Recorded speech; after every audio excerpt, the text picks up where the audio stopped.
It's Thursday, it's 12:15 and we're live in Westminster.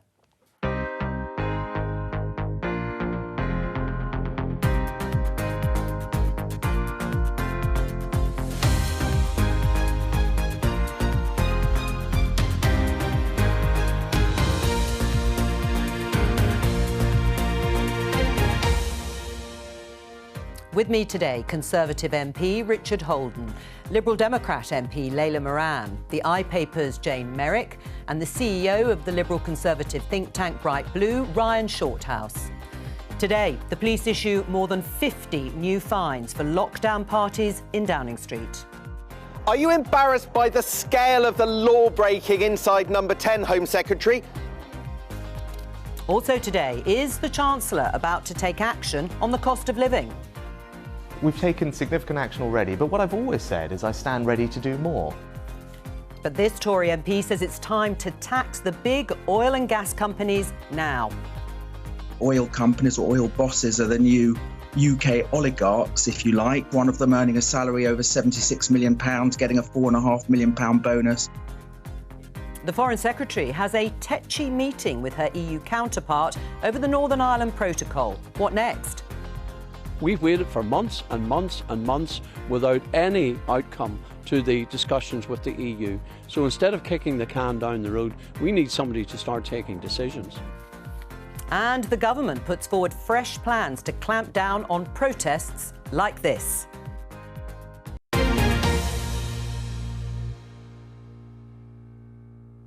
Let's start with that breaking news you heard in the headlines and just show you this BBC News story. 50 more Downing Street COVID rule-breaking party fines issued. Are you shocked, Richard, by the scale of the number of rule-breaking parties that took place at Downing Street and Whitehall? Yes, I am, and I'm glad they're being investigated, just like I'm glad that the issues around the Leader of the Opposition in Durham are also now being investigated as well. Right, and what about the Prime Minister? As you say, you're shocked by the scale. That would point to the fact that you're also shocked by the culture that existed at Downing Street and in Whitehall. Well, I think we know that the Prime Minister wasn't present at this event, this latest event that we're hearing about, but it's quite clear that the Prime Minister has apologised. He's already changed a lot of senior staff at Downing Street. I think that's absolutely what's needed to happen, and I'm glad that culture shift has happened. Layla? Well, we don't... we'll wait and see if the culture shift has happened or not. Certainly some people have lost their jobs, but the Prime Minister hasn't, even though he has been fined. I think this is, the next tranche. We are expecting potentially more. It does speak to a big culture that was there, but he was there all along. He was the one who presided over it. And if this was any other organisation, it is the CEO, the chief exec, they are the ones who take those broad brush approaches to culture in organisations. The one person who is not being held fully accountable for this is the Prime Minister. He should have done the right thing at the time and resigned. Jane, I mean, it brings the total to more than 100 fines issued. What do you make of it? I think it's quite extraordinary, actually, that number, as you say, the scale of how much rule-breaking was going on. I mean, how many people were at these parties that were happening? It wasn't just 6 or 7. But I think Layla's right. I mean, the culture starts at the top. There has to be leadership.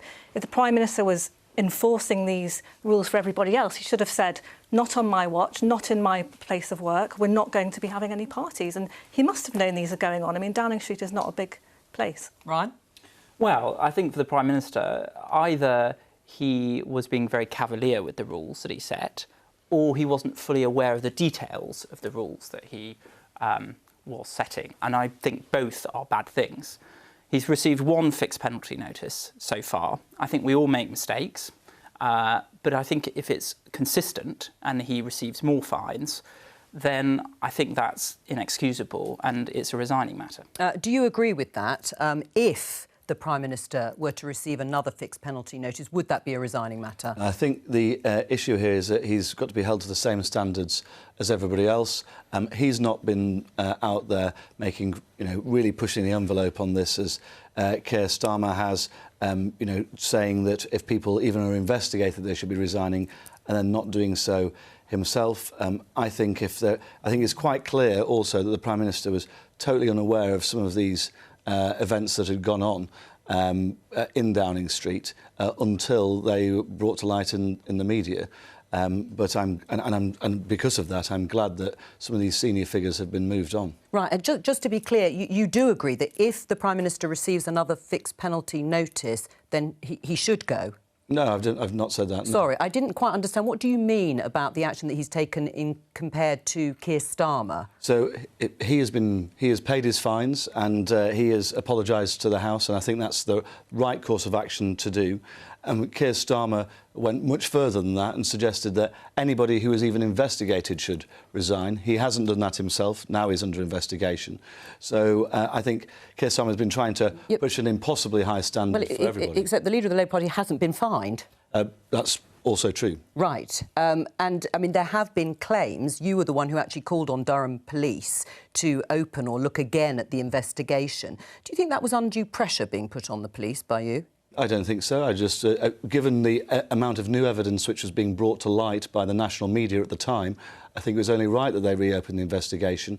And they've also said themselves that there was significant new evidence that's come forwards, which I think is only right, therefore, that they should properly investigate. All right, well, let's talk to the BBC's political correspondent, Nick Eardley. He's in Stoke-on-Trent because there is a Cabinet away day outside London going on today. But, Nick, can you give us any more detail about these 50 new fines?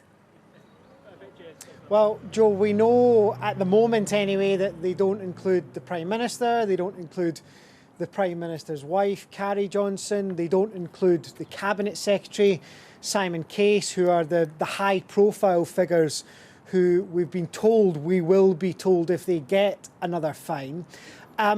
We think that this is to do with the 18th of December Christmas party. This is the one that really blew this story up. You'll remember there was the leaked video of Allegra Stratton, who was then the Prime Minister's communications guru, saying, joking about this in a video.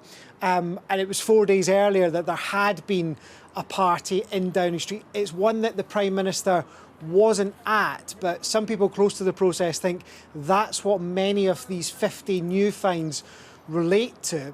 With all of this, though, to be honest, it's a bit of a puzzle because the Met Police don't really seem to have much rhyme or reason to the order in which they're doing this, and we're not really being given many details, so we're piecing a lot of it together at the moment. All right, yes, well, that is certainly the case, Nick. As you say, we don't know quite how they're carrying out this investigation into these events. Let's talk about the away day. What exactly is the Prime Minister hoping to achieve? Well, they're in Stoke, and the reason they're in Stoke is because they want to talk about levelling up, and they think that this city's a great example of how you can start to level up with better infrastructure, better skills and things like that. But look, the backdrop to it is the backdrop we've had all week, which is what is the government going to do to help people with the cost of living? So we know that ministers keep talking, and they'll be talking again today, about what insiders call easing the burden on families by doing things like removing unnecessary bureaucracy and maybe loosening some rules to make things a bit cheaper, like childcare, and having MOTs a bit less frequently. The question that nobody's really engaging with in a serious way, though, is whether there's going to be some major economic intervention in the next few weeks and months. We know the government isn't ruling out a windfall tax, isn't quite ruling out an income tax cut in the next few weeks, although Treasury sources are kind of saying, well, look, the Chancellor made it pretty clear in the spring statement he doesn't think the time is right for that. But there's huge pressure on ministers in there to come up with something to help particularly those on the lowest incomes who are really struggling just now with rising bills and rising inflation. Nick Eardley there, thank you very much for talking to us. Well, let me just show you this story in BBC News. UK economy shrinks in March as prices rise. The economy shrank by 0.1% in March after no growth in February. It is still growing overall, 0.8% in the first quarter, but only just. Richard, listening to that, and Rishi Sunak saying he stands ready to do more to help households feeling the pinch. What's he waiting for? Well, 0.8% in the first quarter of this year is the second highest in the G7. So I think that needs to be seen in context. You really shouldn't take out monthly figures from that data. Although you might if they were positive. I wouldn't, but you might. I think the important thing here, though, is we're seeing some big interventions hitting in at the moment.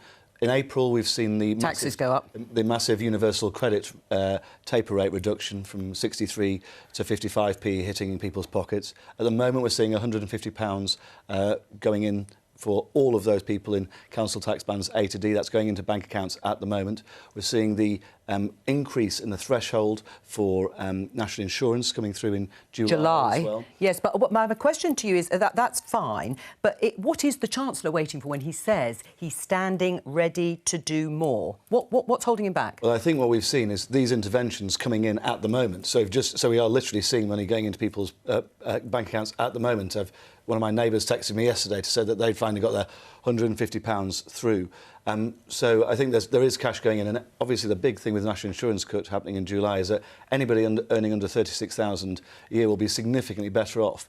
Somebody earning in the around 25,000 range will be around £250 a year better off. So there's a substantial tax cuts. I think we obviously need to see what happens in the longer term with the Ukraine situation, because that's what's caused this inflation. But you don't think there should be a windfall tax on oil and gas companies? There shouldn't be action right now. I'm not against a windfall tax, but I don't think given the fact that they already pay 40% corporation tax on North Sea.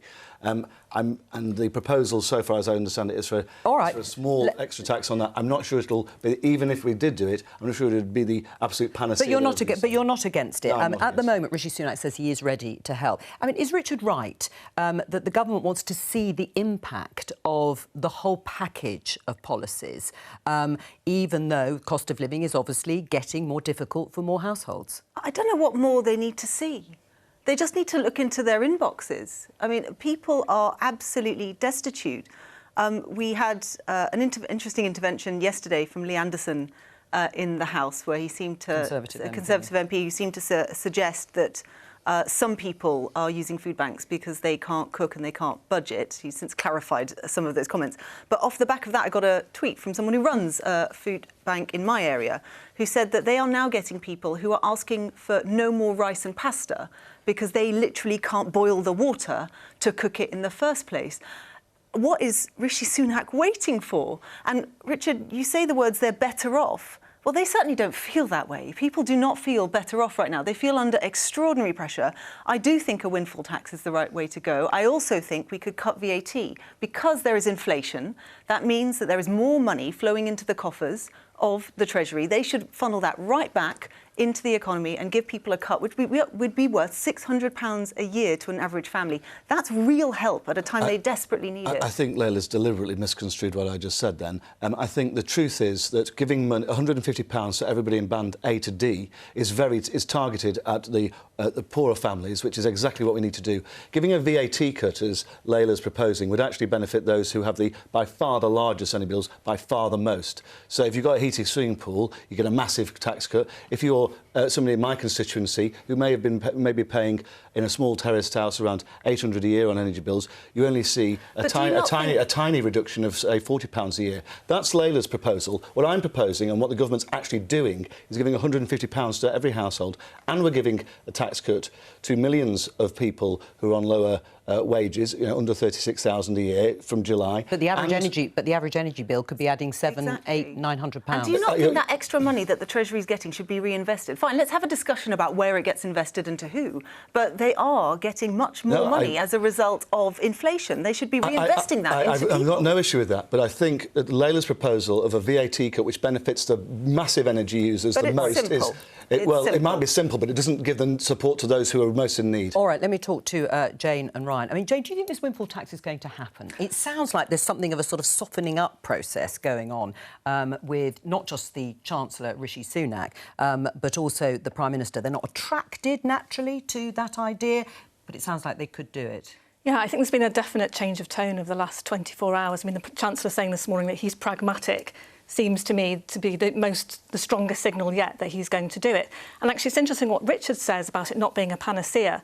I think the government have been dragging their feet a little bit because it's Labour's big policy. They don't want to be seen to be, doing a Labour policy in a U-turn. But I think for sort of short-term, giving your opponents a short-term benefit, actually it looks bad at the moment. They're not doing anything. I mean, I don't know what your voters are thinking in your constituency about how bad it looks that they're not actually taking action against these companies. Well, I mean, before I get your response, Ryan, is that the case? Is it because it's an opposition policy? Now we've got Conservative MPs. I mean, Richard's just said he's not against it. We've heard Robert Halfon saying it must be done, that it might happen, even if it isn't naturally a Conservative thing to do.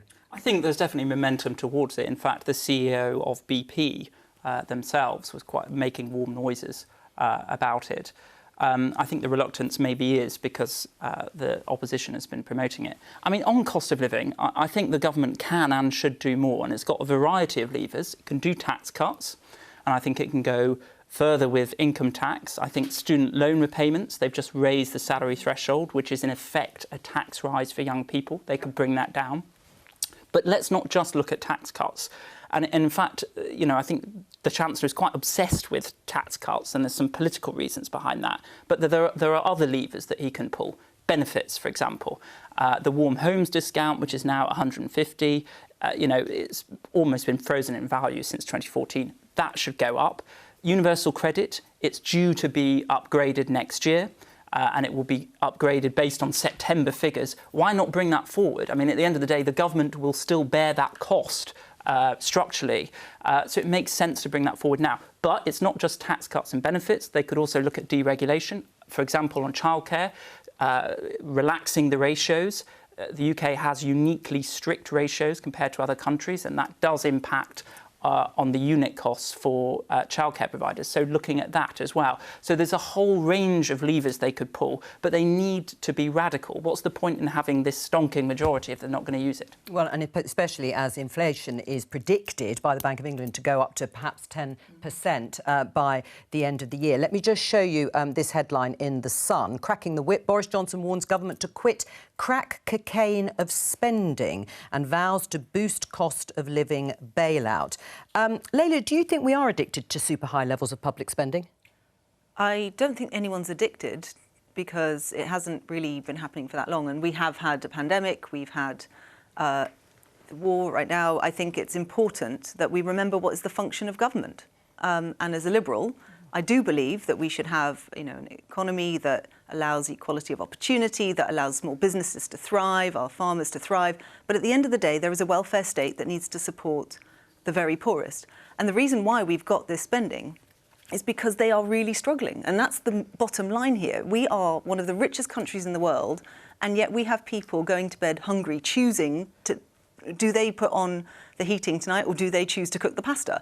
That's not okay. So no, I don't think it's a case that it's an addiction. I think it's the right thing to do. We need to see it in that context. And actually, it's an investment in the country's future, because if you spend in the right places in ways that are particularly for the medium and long term, investing in particular in councils, who I think are really well placed to make some of those minute decisions on a community level, that's how you supercharge the economy and you get back on track. Whose side are you on, Richard, with this discussion? The Prime Minister, who says that we have got to quit this crack cocaine of spending, or your colleague, Conservative MP Robert Halfon, who said that actually the government does need to intervene on the scale of COVID to help with the cost of living? I think they can both be on the same page on this one, actually, because you can see it as actually the Prime Minister's saying we can't keep raising spending forever, but also Robert Halfon saying we need to do more to intervene to help families. On the scale of COVID, the intervention that was done by the government of £500 billion.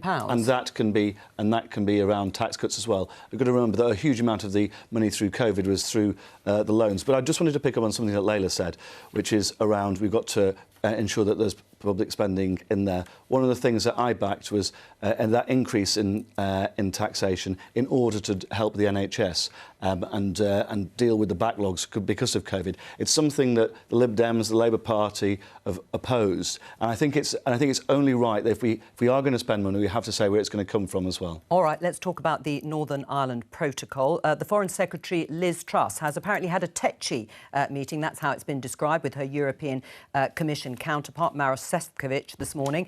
This is to discuss a way forward on that protocol that guides the trading arrangements between Great Britain and Northern Ireland. And this follows reports that the UK government is considering scrapping parts of the protocol. Well, to discuss it, let's talk to Danuta Hübner, a Polish MEP who chaired a number of Brexit meetings in the run-up to the UK leaving the EU and sits on the European Parliament's International Trade Committee. Welcome to you, Danuta. The government has said it will do what it takes to fix the problem of the Northern Ireland Protocol, which effectively puts a border down the Irish Sea, including overriding parts of that agreement. What's your reaction?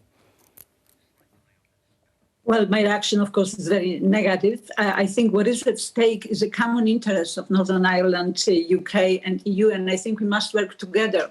And that's, nobody promised, of course, there will be no conflicts or frictions, but that's why we have an agreement, and two agreements actually, where we have also a governance structures, and those things are supposed to be discussed and not just being unilateral decisions. It's not solving the issue, it's creating new problems. So I seriously hope that the government will not aim at a new, you remember the internal market bill a year and a half ago, which was finally given up, and now we have this new threat. Yes. And I hope it will not happen, and we will use the existing structures of the governance to find solution. Right, but Danuta, you say that both sides have to work together, but the problem is Maroš Šefčovič has said there can be no renegotiation, there can be no reopening or discussion about fixing the Northern Ireland Protocol. So they're not showing, or he is not showing, any flexibility at all when it comes to dealing with what they see in Northern Ireland as a burdensome check on goods from Great Britain to Northern Ireland. You know, checks, of course, if Ireland wants to benefit, and we hope and we do everything to make it possible, benefit from being part of the internal market of the European Union, because we have to remember that the Northern Ireland is both part of our internal market and part of UK internal market. So some form of checks are absolutely necessary, because we have to keep what we, together with UK, built over decades, which is the internal market. And that's why the checks must agree. But it's the scale. I know, but it's the scale of the checks that the government is talking about. Hang on, Danuta, let me put this to you. The scale of the checks, the government says, and so do unionist parties in Northern Ireland. Yesterday we had the Northern Ireland minister on the programme holding up what looked like hundreds and hundreds of pages of paperwork necessary for checks on some goods travelling from GB to Northern Ireland. That surely isn't necessary. But that's why we have huge flexibility within the Northern Ireland Protocol.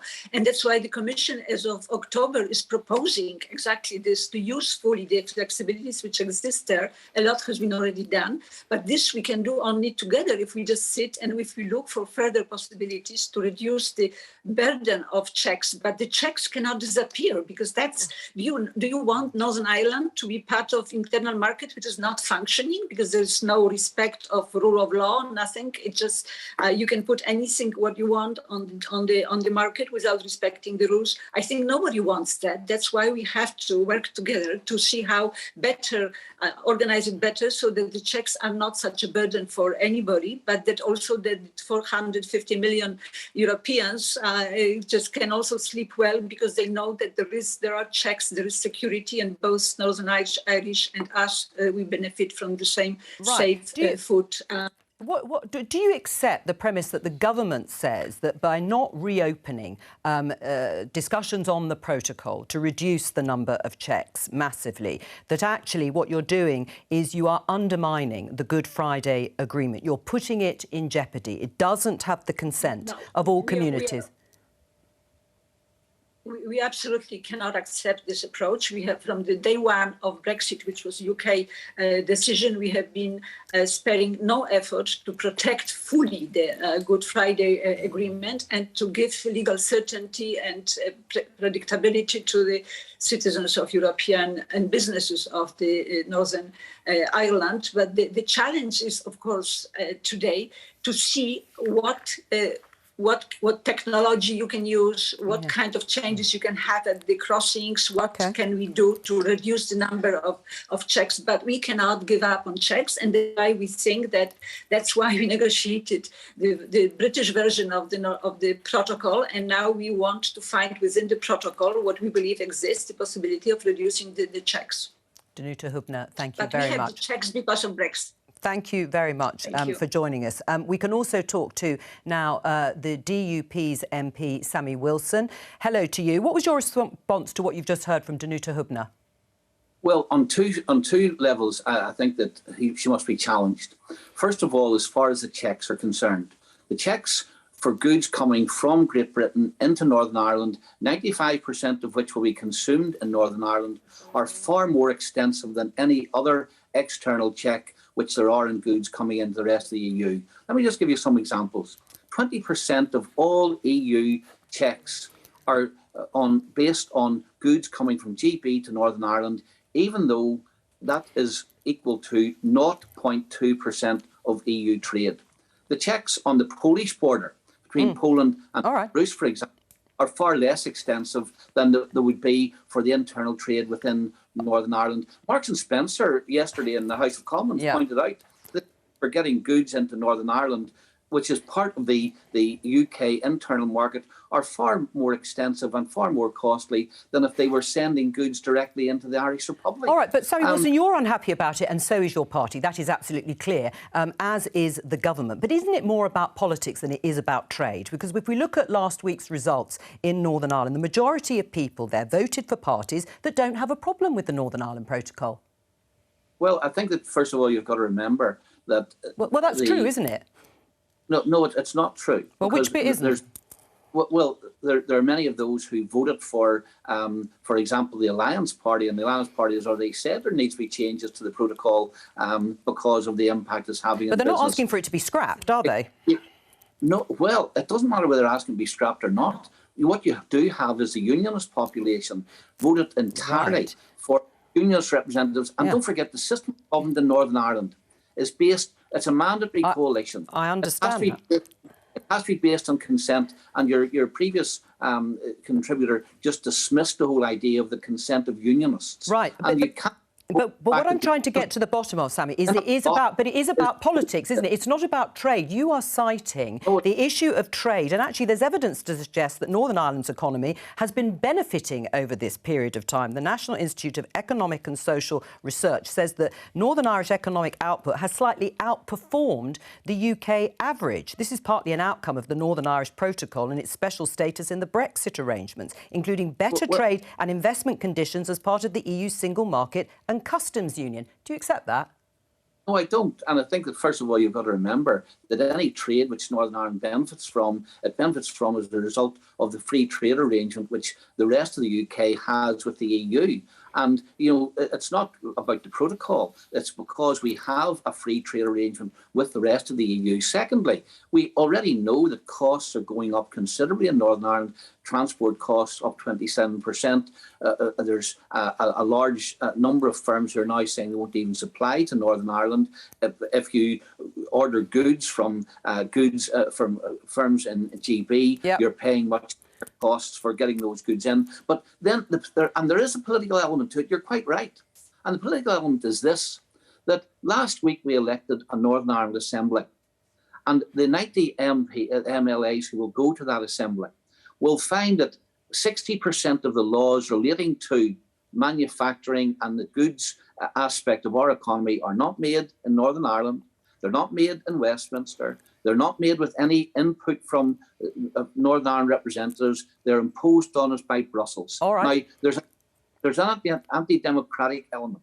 And secondly, of course, as EU law becomes more and more entrenched in Northern Ireland, and the government is saying that it intends to have a bonfire of EU regulations in the rest of the United Kingdom, Northern Ireland gets more and more separated from the rest of the United Kingdom. I'm going to bring in the other... No, that's not acceptable to you. Now, I understand that. I just want to say we're going to bring in the others into the discussion. Sammy Wilson, you're going to stay with us. I must apologise. I think some of the captions that have been running across the screen have been incorrect, so apologies for that.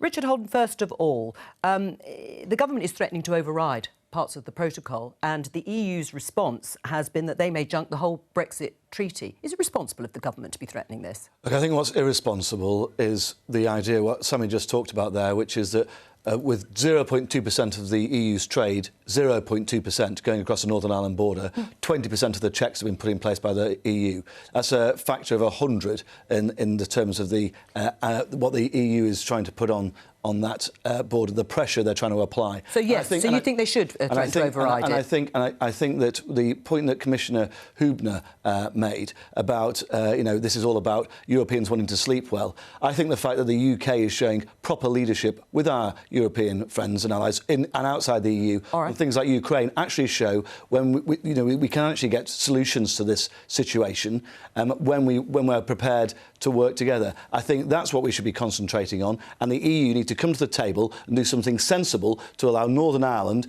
to maintain its proper part in the UK without these ridiculous checks. The thing to keep remembering is the reason why this is happening is because of choices that the Conservative Party and the DUP made about what type of Brexit they wanted. It was inevitable, once they decided that they wanted the hardest of hard Brexits, that there was going to be a border. And then, as a consequence of that, there were going to be checks. So that's where we are. And they signed that agreement. And the thing that's so important about this is if we are now in a position, having built up goodwill, and actually I agree with Richard on this, there was goodwill built up over Ukraine, the moment now would be not to be hardline, but to use the goodwill to create, for example, a veterinary agreement, an SPS agreement that would actually solve many of the problems, particularly with food crossing the border. That means the whole of the UK being absolutely, closely aligned. And actually that would benefit farmers in the UK too. Well, Sammy, what do you think about that idea? I think that all along, and this really shows what the true intent of the protocol was. The true intent of the protocol was to try and tie the whole of the United Kingdom into the EU regime through the back door in Northern Ireland. It was not inevitable that there should be a border between Northern Ireland and GB, or indeed border checks between Northern Ireland and the rest of the island, because there are other means by doing it, and indeed the political declaration which accompanied the protocol talked about working towards those alternative arrangements. Sammy, the way... Well, hang on, let Leila respond, Sammy. Sammy, has not been prepared to look at the alternative arrangements.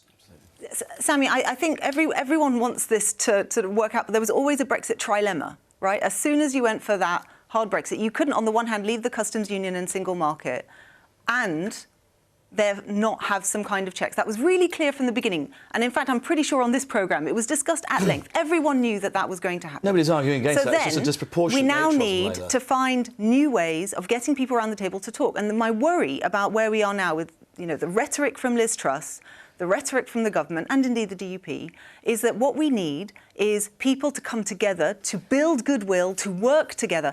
This kind of hard-line negotiating position, I think, doesn't achieve that. And ultimately, if you look at the results of the last election, what are we talking about? It's cost of living. If we want to start a trade war with the EU, that is how you're going to have higher prices and make that even worse. That is not what in anyone's interest at all, including the people of Northern Ireland. Sammy? And why throw up this idea of a trade war with the EU? That doesn't have to be the case. In fact, in the negotiations, it was agreed that both sides would work. This was to be a transitory arrangement. Both sides would work to look at alternative arrangements. And Liz Truss, this is not rhetoric on her part. She and Lord Frost before her tried their best to engage the EU in looking at those alternative arrangements. And there are alternative arrangements. The mutual recognition of each other's regulations would be the way forward on this. And there's been huge documentation as to how it would work. The EU have simply closed the door to looking at the alternative. And I think it's more out of frustration that the government is saying, we will use the right which there is within the agreement to act unilaterally. What next, Jane? I think it's quite bleak, actually, that this morning that Šefčovič ruled out changing the mandate. I think the Americans saying yesterday that the UK needs to be more flexible. Actually, the EU needs to be more flexible as well. But on the other hand, the British government needs to uphold its obligations under the Good Friday Agreement and show more flexibility as well. And I think we are looking at a trade war if the government are going to introduce legislation next week to unilaterally tear it up. I mean, we are in that bleak situation. Do you agree that we could be looking at a trade war? Possibly, and that would be very bad considering the economic circumstances the UK is in at the moment. I mean, at the end of the day, this Conservative government was elected on the promise that it would get Brexit done, and here we are years later still discussing it, still deciding on it. And the government have obviously decided that what worked last time, back in 2019, was taking quite a hardline approach, saying we would walk away from the table and we would accept no deal. And they feel that that would work again now and taking a hardline approach. The problem is, I think there's less for the EU to lose now, and actually there's more for the UK to lose on the basis of the imposition of quite punitive tariffs. And considering what's going on with the economy and cost of living, that would be a very dangerous situation for the government to be in. Sammy, you've still not confirmed, or the DUP hasn't confirmed, that you'll support the election of a new Assembly Speaker in Northern Ireland. Is it fair for the people of Northern Ireland to not have a functioning Assembly and power sharing because of this issue of the protocol? Why not go back? Why not go back and start discussions there? Well, I think, first of all, because we made a promise during the election that we would not be going back into the Assembly while the poison of the protocol was still there. And don't forget, we operate a system in Northern Ireland where all the parties that reach a certain threshold have to be in government. Now, if you had a situation, as we have at present, where we'd be forced back into the Assembly, having to implement the protocol which I've outlined to you, impacts on democratic decisions, impacts on the Constitution, impacts on the economy of Northern Ireland, we would not be implementing, and we would refuse to implement the agreement and the protocol. So there immediately is a tension. So if you're going to remove the tension from the coalition, you've got to remove the source of that tension. Otherwise, the coalition would never work. Right. So you are, in a sense, holding people in Northern Ireland here in a position where they can't have a functioning Assembly. No, well, I've tried to explain to you that because we have a mandatory coalition, and if you do not have the consent of one unionist representative in that mandatory coalition, then how can you implement the protocol? You can't, and immediately you have a tension there. And if we're not implementing the protocol, the other parties will say, and we're not prepared to accede to some of the policies you want us to accede to. So you have a dysfunction and a gluing up of the arrangements anyhow. Sammy Wilson, DUP MP, thank you very much for joining us. Let me show you this article by Jane Merrick, our guest here, in the Eye. Millions will take to streets against new anti-protest laws. Extinction Rebellion warns, the Home Secretary Priti Patel. Tell us what this is about, Jane. Yeah, so in the Queen's speech this week, the government is introducing a public order bill.